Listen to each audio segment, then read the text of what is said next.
Coming up in a few short minutes, it's Roger and Greg Sports Talk.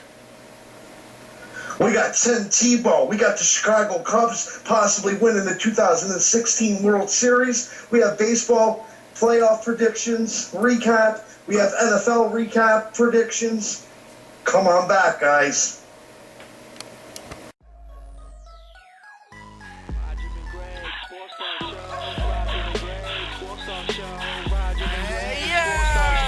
Roger and Greg, Sports Talk, yo, bringing you the news wherever you go. I said it's Roger and Greg, Sports Talk, yo, and on Facebook and YouTube you find the show. So on your laptops and phones, witness the trifecta. No falling asleep, this isn't Mike Francesca. We politic facts guaranteed to impress you. With sports in our blood, you can call us the professor. You don't want to miss it cause we're bringing the hype, getting more jacked up than Mike and Mike. And right around 9, you can follow us. On Thursdays, you heard, save a spot for us. The talk is us, plus we're on top of stats. And Greg will let you know that you can Roger that. I said it's Roger and Greg, Sports Talk, yo, bringing you the news wherever you go. It's Roger and Greg, Sports Talk, yo, make sure. Do you like sports as much as we do? You came to the right place. We're here to bring you weekly episodic sports shows each and every week on Roger and Greg SportsTalk.com. You can also find us on YouTube, like us on Facebook. We're also on Twitter. We look forward to bringing you hot topic sports each and every week. Thanks, guys. We're just getting started.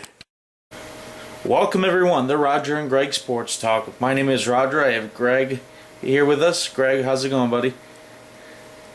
Hi, Raj. Hi, guys. How's it going? Doing good, Greg. Let's start the show for these fans out there tuning in. Greg, what do you got for us this evening? We're going to talk about Tim Tebow, the Chicago Cubs, the MLB playoffs, predictions and recaps, and the NFL playoffs and the NFL predictions and recaps. Sounds good, Greg. Let's get going. All right, first let's talk about Tim Tebow. Roger, do you have anything to add?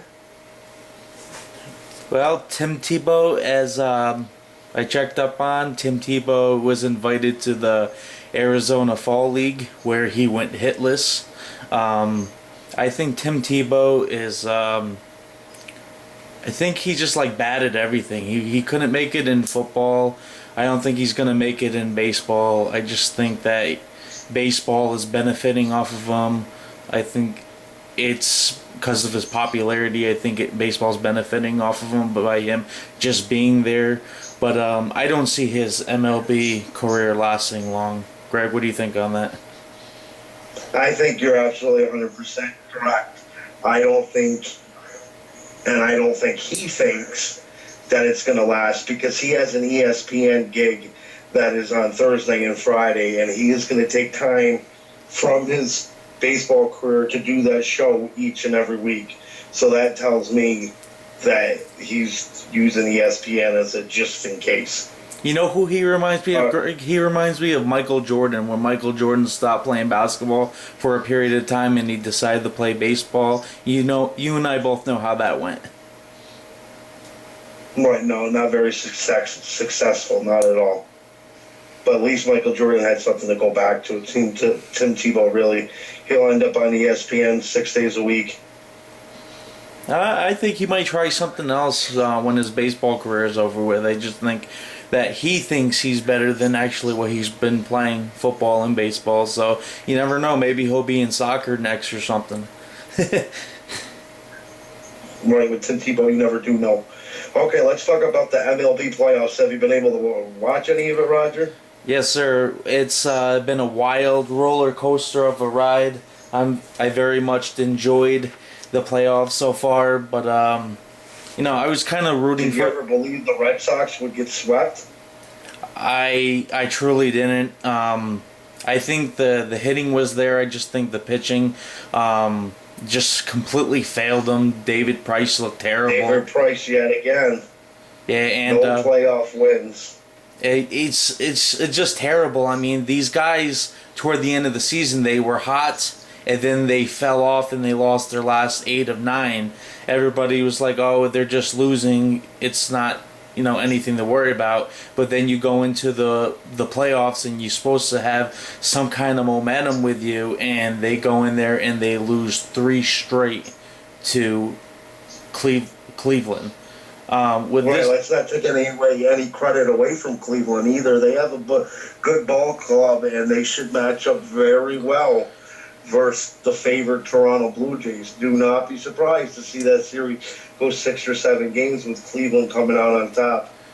I don't know. I think Toronto. I think with that monster lineup and everything, I think you might see maybe Cleveland maybe win 1 or 2, but I think Toronto is just gonna completely decimate Cleveland and leave them looking silly. I mean, with their bats and everything, with Marcus Stroh. Cleveland's got the better pitching staff. You said it earlier. Pitching. That's what's going to win. Toronto's got 1, 2 tops good pitchers, where Cleveland's got a dynamite bullpen and 4 quality starters that can go in at any time. Yeah, but as you've seen in this playoffs, pitching really hasn't been a factor in too many games. I just think That's how Cleveland won versus Boston, pitching. yeah, but look at the other games. I mean, look at games like the Toronto Blue Jays versus the Texas Rangers. I mean, there was a game where Toronto beat the Rangers 10-1. I mean, look at that dynamite. Right. Toronto's good offensively, exactly, but name me a starter out of the Texas Rangers lineup that's any good. What about I'll you? give you a minute. What about you, Darvish? What about Cole Hamels? Those guys are very. No, you Darvish, I'm right. I'm not. I'm talking about hitting. Name me one studded guy out of their lineup. Ian Kinsler. Here. Ian Kinsler, 38-year-old Ian Kinsler, second base. That's the best you can come up with. And by the way, he's in Detroit. Oh, I'm sorry. You're right. Ah, man. Okay, let's shift. What do you think about the Chicago Cubs? Well, you've called it from the very get-go, ever since we started covering baseball this year, that you truly believe that the Chicago Cubs is gonna go all the way this year, and it's their year. They're gonna win the World Series, and now that they're making it to the World Series, I think. Oh, they still got to get it past either the Nationals or the Dodgers, but since they're going to the ALCS, it's going to be NLCS. Yeah, the NLCS. Excuse me. Since they're going to the NLCS, I mean, it looks like it could be a reality instead of a dream this year.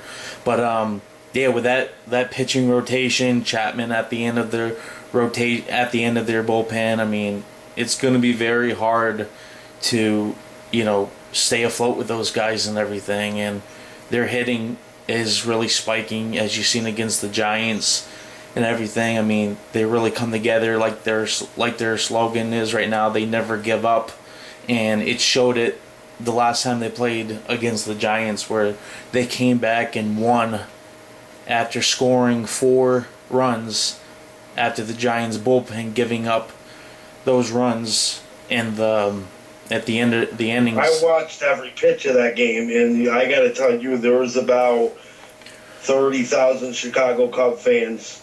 No, not 30,000. Excuse me, 3,000 Chicago Cub fans that were there.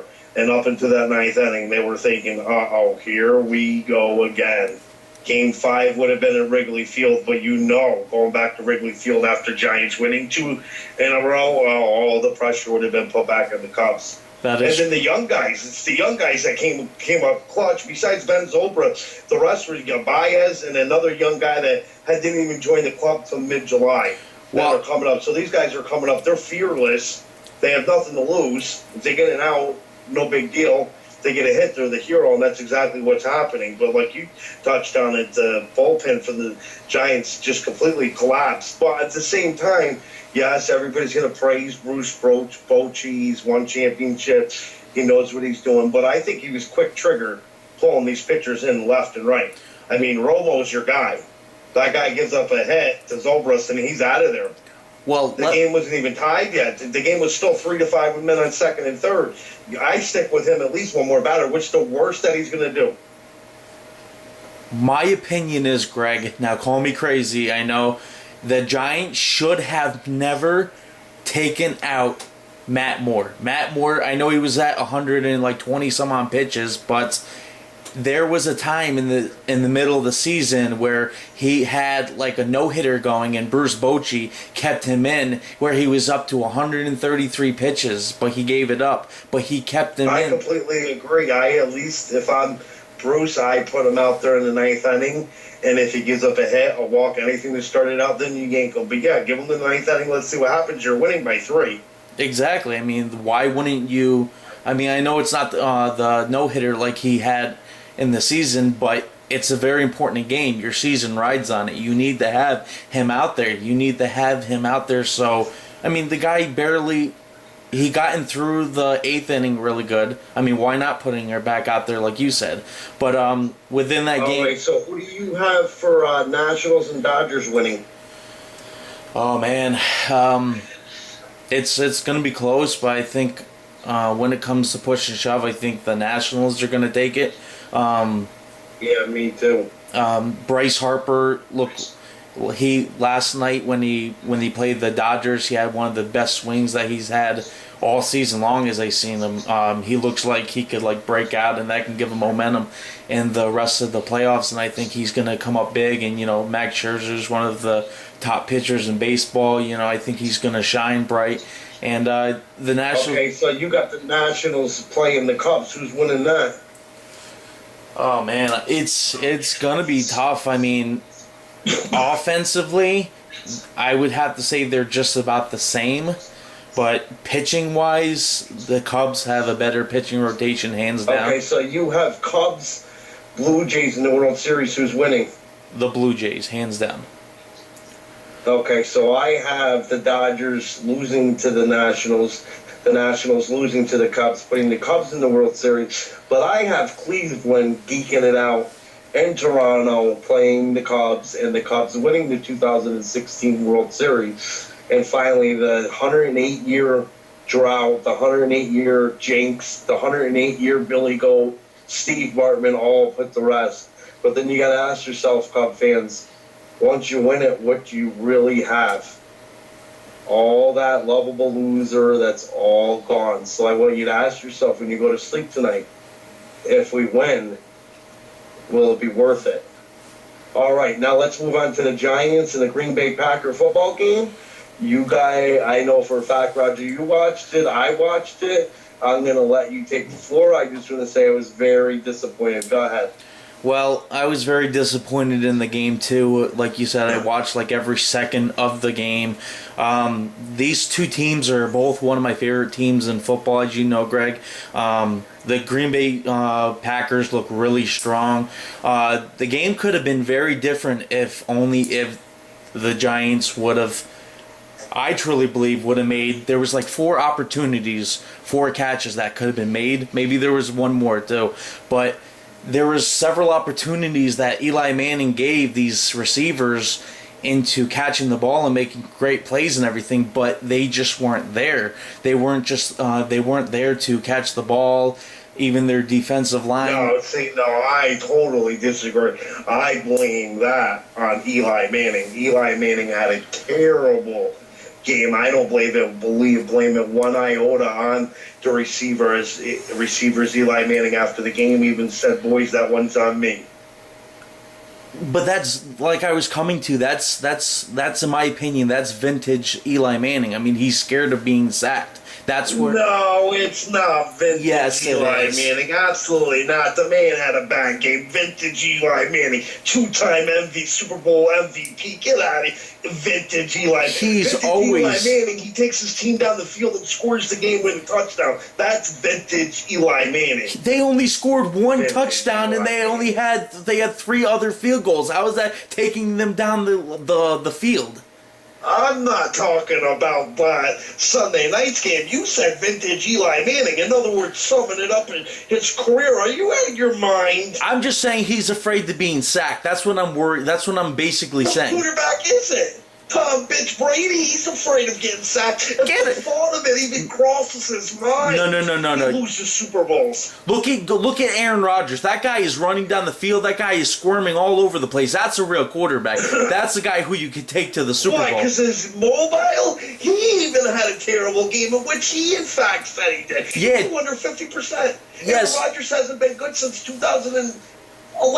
The game that he put on last night, I thought he was good. At the end of it, yes, he kind of got messed up and everything after a few sacks he's took and everything. But I think during the game, there was a point in the first quarter and the second quarter where he got a touchdown within under like a minute and a half because it was put together so well. Aaron Rodgers was very good in the beginning of the game. Yes, he kind of like fell apart during there, but his way of being a quarterback, how he runs the ball, he's not afraid of doing that, and that's, in my opinion, I think that's what Eli Manning's problem is. Anybody that's been watching the Packers since Aaron Rodgers taking it over, Aaron Rodgers will tell you his receivers don't have the speed that they had anymore. If they were anything like their Super Bowl team, they would have scored 50 points against that Giants defense. Our secondary was, you might as well call it the replacements. Greg, do you really... Okay, let's move on. Did you do Giants-Ravens this Sunday? Who do you have?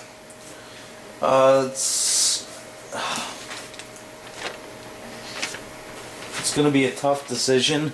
I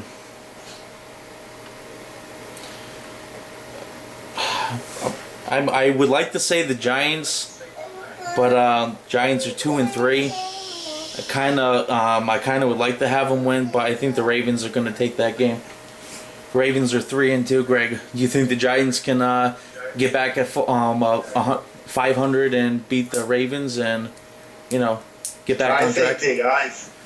I think yes, the Giants' backs are up against their wall. The NFC division with the Cowboys holding a firm 4-1 lead in the division. I think when the Giants are best when their backs are up against the wall. Baltimore, yes, the record's 3-2, but if you look back and see who they've beaten and who they haven't beaten, I don't think the Giants have anything anything to be afraid of. But on the same token, could I see the Giants going in there and laying an egg? Absolutely.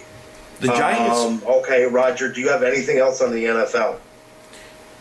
Well, let's just do a little recap of what went down in Week 5. We had Dallas beating Cincinnati 28-14. That was the shock of the week.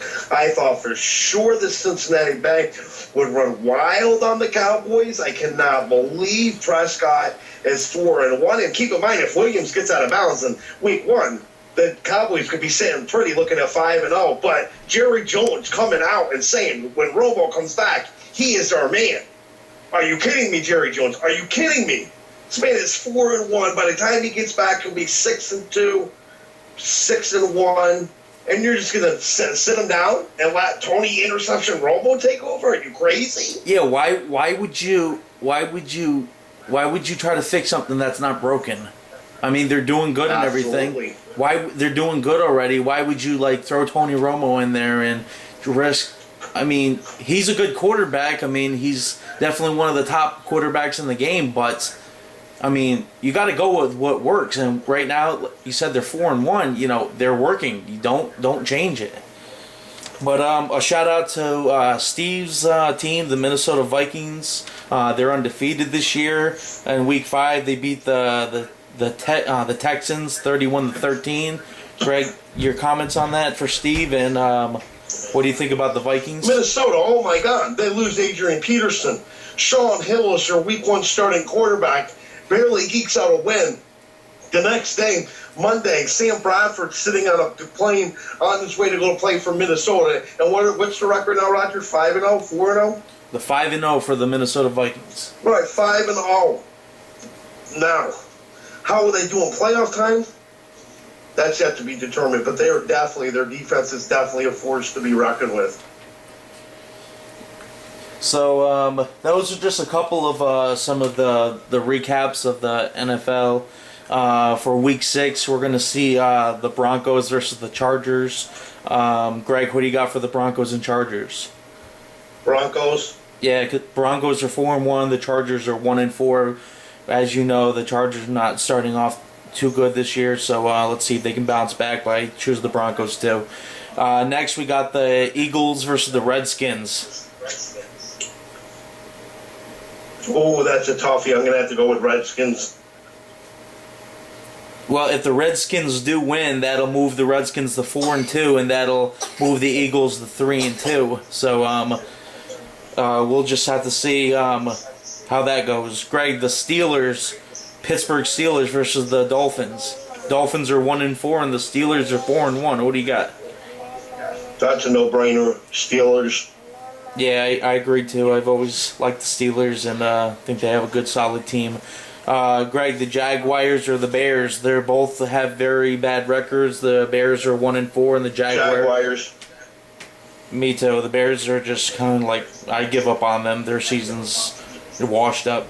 The Browns or the Titans, Greg? My choice, the Titans. What about yours? I'm going to go with an upset and pick the Browns. Really? They're 0-5, really? Yeah, they're pulling it out this week. All right, Greg, the Bengals, they're 2-3 versus the Patriots, 4-1. Patriots. Yep, Patriots hands down. The 49ers or the Buffalo Bills, my homeboys Buffalo Bills. Kyle Kaepernick will start. Colin Kaepernick, my bad, will start this game, but Buffalo are going to give him a very. He'll be looking up at the sky a lot. Let's just put it that way. And didn't you tell me in one of our last shows that Colin Kaepernick will not be the quarterback for the 49ers at all? No, I said barring an injury. I don't understand. Blaine Gabbert is hurt. I don't know why they're doing this for this guy. I don't like to see this guy. I don't like him at all. I don't like it that he's going to be their quarterback. But he has taken that team to a Super Bowl and a couple of NFC Championship games, so you got to give him a shot. Why the hell has he been sitting then? Because a new offense came in and they thought Blaine Gabbert looked better. All right, the Rams versus the Lions. Who do you got? Ooh, that's tough. I'm going to go with the Rams. So would I. Their records are sort of the same, but I'm going to have to go with the Rams. The Panthers or the Saints? Ooh. They both have similar... Panthers. I'm going to have to go with the Panthers. Saints. I'm going to have to go with the Saints. The Chiefs or the Raiders? Ooh. I'm going to say Oakland geeks it out. Me too. The Cowboys or the Packers?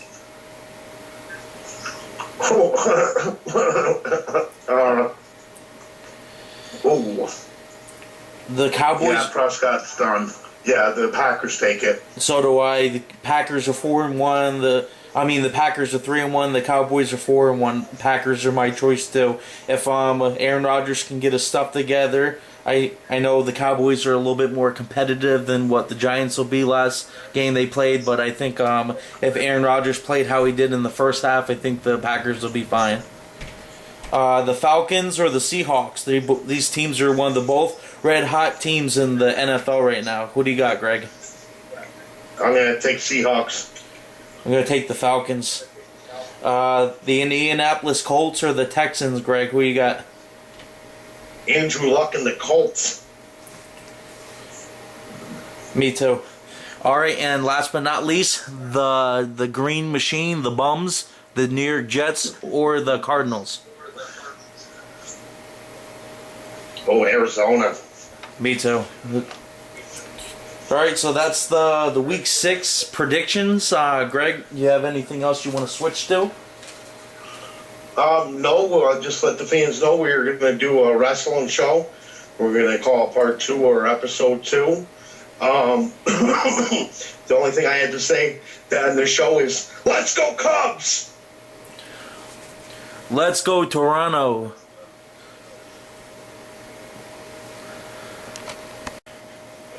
Welcome back. This is Roger and Greg Sports Talk. I'm Roger. I have Greg on the phone here. He's joined with us. This is part 2 of our show. But before we move on to our wrestling part, just in breaking news. The Baltimore Ravens cornerback Jimmy Smith has issued an ultimatum to the New York Giants wide receiver Odell Beckham Jr. And I quote, he says, "If you hit me late, we're fighting." Greg, how do you feel about that? What do you think about that? Oh my God, he's just trying to get in the Beckham's head. That's all he's trying to do. Over the last couple weeks, you've seen Beckham is vulnerable to this kind of thing. I hope the Giants get on this. And just one final thought. Who the hell is Jimmy Smith? But come on though. Do you think if that actually happens, do you think, there could be a fight broken out? No, what I actually think this is if everybody remembers, Josh Norman didn't become popular until the whole Beckham fiasco. So by the sounds of things, Mr. Little Jimmy Smith is trying to make a name for himself at Beckham's expense. But I have a good feeling the Giants will have him under wraps. They did in Green Bay. Okay, now moving on to our wrestling portion of the show.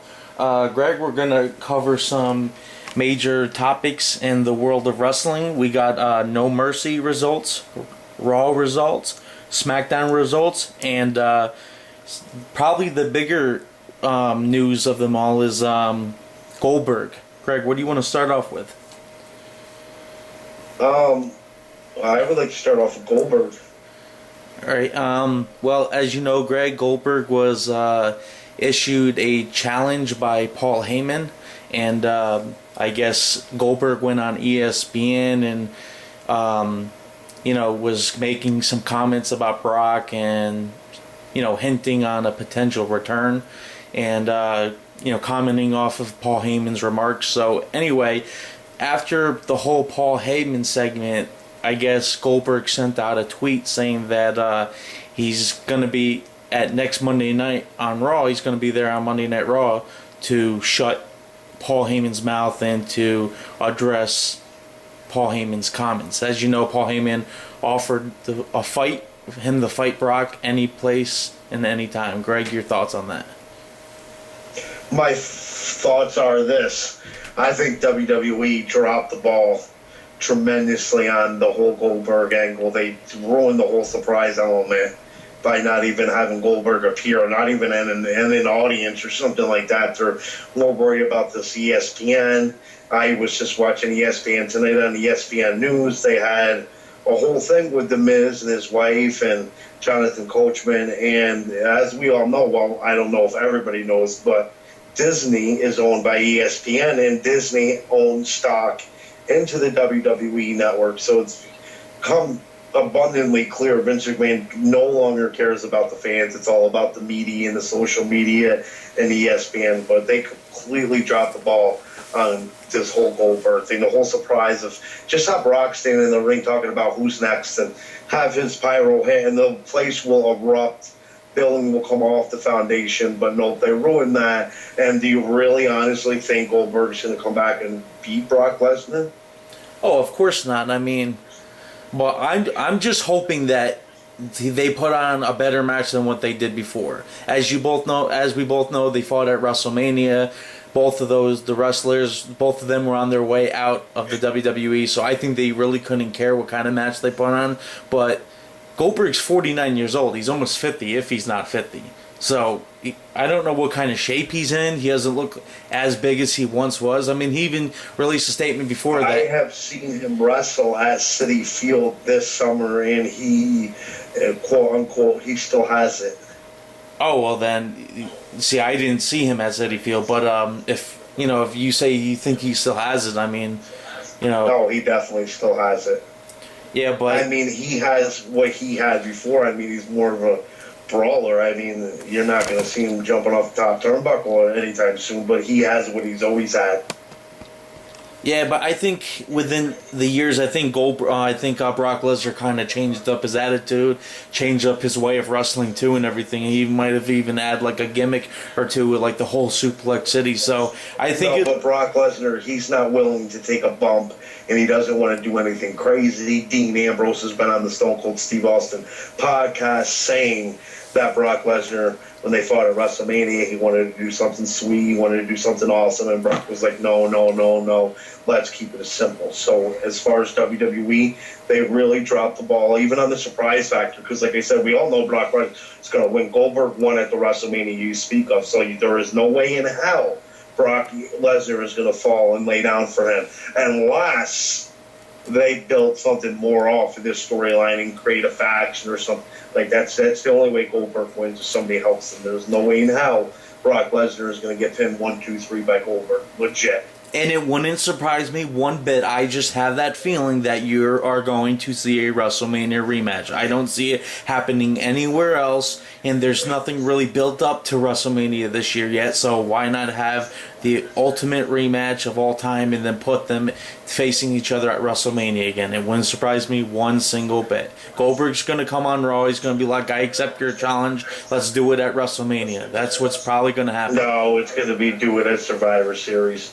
Or the Royal Rumble. I don't know. I mean, the Survivor Series is like the 30th anniversary or whatever, the 15th anniversary. And right, and it's one of the big 4 pay-per-views, Royal Rumble, WrestleMania, Survivor Series, and SummerSlam. Yeah, but it's already shaping up to be a great evening. I mean, they're going to have like the top guys from SmackDown versus the top guys from Raw and everything. That's how it's looking like it's going to be. They really don't need Goldberg to face Brock Lesnar at Survivor Series. But maybe, we'll see. But maybe the Royal Rumble, like you said, because that's also in its anniversary too. And I see the main event in Survivor Series. And the Royal Rumble also returns to San Antonio, Texas. Greg, it hasn't been there since the Rattlesnake Stone Cold Steve Austin won the Royal Rumble. I can't remember what year it was, but any wrestling fan will remember what I'm talking about. 96. 96, there you go. Greg, how do you feel about it returning to San Antonio? And do you think we should do a live segment, a live reaction to it?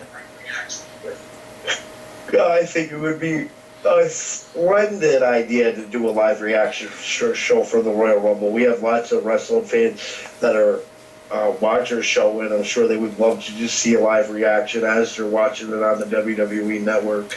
How do I feel about it coming back to the Alamo Dome? I haven't done much research, so I don't know why it's been 20 years, but it is what it is. I'm sure they'll put on a very good show. And that Alamo Dome is huge. I mean, I'm out here in San Antonio. I drive it past it almost any other time I go downtown, and that place is huge, Greg. I'm telling you. All right, let's move on to No Mercy. Greg, were you able to catch the pay-per-view No Mercy? Unfortunately, no, I wasn't. So, let me just run through a little bit. The first match of the night was the triple threat match for the championship. John Cena versus Dean Ambrose versus AJ Styles. It was pretty surprising to me, but for some reason they're not really making that title out to be as prestigious as it was. I think they're really relying off of the feud that was between Dolph Ziggler and The Miz for some reason. And the main event, of course, which was Randy Orton versus Bray Wyatt. AJ Styles ended up winning the triple threat match. He ended up using a chair on John Cena to end up winning the title back, while Dean Ambrose was, knocked out from AA, and he ended up just like taking the easy way out and getting this title back, and as he calls it, the champ who runs the camp. So yeah, so AJ. Oh, okay, never mind. Go ahead. So AJ Styles is still your champion. John Cena had the chance to make history and tie Ric Flair's 16-time as being champion. Of course, he didn't get that done. But moving on, there was The Miz versus Dolph Ziggler. Ziggler came out on top. It was a pretty decent match. I liked it very much. The Miz tried to throw a few obstacles at him, like the Spirit Squad. The Spirit Squad came back and tried to like mess up Dolph Ziggler. But yeah, it looks like the Spirit Squad's here to stay. They were on Monday Night Raw too.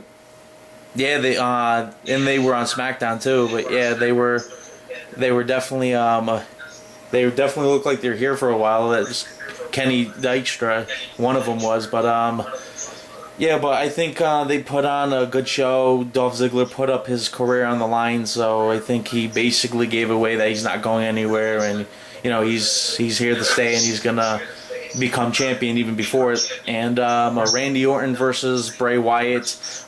Bray Wyatt beat Randy Orton because Luke Harper came back and surprised the universe, and he helped Bray Wyatt to defeat Randy Orton.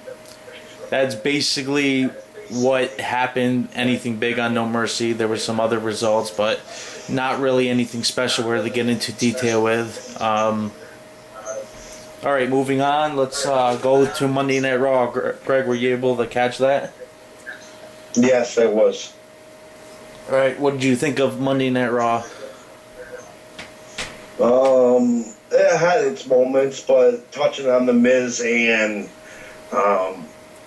Dolph Ziggler, that seemed to be the storyline of the night. And I don't know if anybody's seen it on SmackDown Live a couple weeks ago with the Miz calling out Daniel Bryan. My prediction is at WrestleMania, WWE lets Daniel Bryan wrestle, and he fights the Miz. Well, not fights, but wrestles the Miz at WrestleMania. I think that's where they're going with it.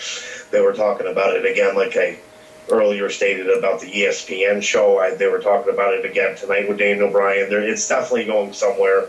We all know wrestling's scripted. They're doing it for a reason. Do you really think? Other than that, yeah, I basically waited for the Goldberg announcement, and basically it wasn't even worth it. No Brock Lesnar, just Paul Heyman. Raw needs to go back to 2 hours very bad. If you got 3 hours for Raw, you got 2 hours for SmackDown, that's 5 hours. You got 2 hours for TNA. That's too much wrestling in a week. Yeah, I agree. So the Monday Night Raw main event was it was Chris Jericho versus Seth Rollins. If Chris Jericho wins, he would have put himself into a triple threat match at the Hell in a Cell pay-per-view, where Kevin Owens would face Chris Jericho and Seth Rollins in a triple threat match. That's if Jericho won. But unfortunately, Seth Rollins beat Chris Jericho. I would have liked to see it as a triple threat match. I think Jericho would have been a good catch in the match, and it would have made it better. Cool. I don't know. I think he's still one of my favorites on the show, but yeah. So the result: Kevin Owens versus Seth Rollins at the Hell in a Cell pay-per-view. Moving on to SmackDown, Greg. SmackDown was very disappointing. I didn't see any John Cena there. I mean, I think he's probably one of my favorites there. Randy Orton tagged up with Kane to face Bray Wyatt and Luke Harper. Nothing special. AJ Styles was kind of like facing a nobody. I don't even know who the hell he was, but this nobody actually ended up beating him, which is crazy. But Dean Ambrose was a special guest referee, so he like DDT'd AJ Styles a couple times and just laid him on top of him, and it was the 1, 2, 3. Yeah, wrestling's been very lackluster. The Goldberg, that's why it's making big news, and that's why, once again, I think it needs to headline Survivor Series, because they really don't have much unless you have a Survivor Series where you got Monday Night Raw versus SmackDown, and whoever wins gets complete control over the company in a Survivor Series type match versus individual elimination. So, Greg, as you remember, The Undertaker started his career at the Survivor Series. Do you think we'll see him at the Survivor Series? I don't think you'll see him in a wrestling appearance, but I think you might see him pop up and cut a promo or set something up for WrestleMania, or even they might have even announced that he's going to be the first inductee into the 2017 Hall of Fame. No way. I know there's a lot of gossip that there was supposed to be a match between Undertaker and John Cena, and then this was going to be the Undertaker's last match. That's been years going. but there's nothing really much for John Cena to do. He's turning into a part-timer, so why not put a part-timer versus a part-timer? No, John Cena and Undertaker part-timer. Undertaker's more like temporary help you get from like Labor Ready. Yeah. John Cena's way more than a part-timer. He took a Monday night off and all of a sudden becomes a part-timer. He's been gone A for Tuesday night off. All right, so that's pretty much all the wrestling recap I have. Just wanted to give a shout out to River City Wrestling. Thank you very much for letting us do a live coverage of your event. Hope we can work out something soon in the future. You guys were very entertaining. I appreciate the opportunity that you gave us. And Greg, what'd you think of the event? What'd you think? Do you think there's a lot of upcoming talent there? Do you think it was entertaining? Absolutely. I was able to watch the event on RogerandGregSportsTalk.com, and yeah, very good footage, Roger. I'm impressed. Very good camera work, and yeah, it was a very entertaining show. What was I going to say? The only disappointing thing was the interview at the end. You could barely hear it. Yeah, it kind of got loud in the arena. I apologize to the Aero Club. I know you guys were looking forward to being a part of that interview, and just got to work on some audio in the next time, and hopefully there'll be another opportunity. Greg, as you know, on the 7th, the video game of WWE 2K17 came out, and I checked it out. It was pretty sweet and everything. You got to definitely check that out. The graphics are a lot better, and what do you think of this year's game? Are you excited to check it out? No. All right. No, I don't do wrestling games. The wrestling, they're making it entirely impossible for a man of my age to learn. All right, so that's all we have for this episode on this edition of Roger and Greg Sports Talk. I'd like to thank all the fans who took the time to tune in to watch us out of their lives. We appreciate you very much, and tune in next time for the next week's edition of Roger and Greg Sports Talk. Thanks a lot. Thanks, guys. So on your laptops and phones, witness the trifecta. Now falling asleep, this isn't Mike Francesca. Politic facts guaranteed to impress.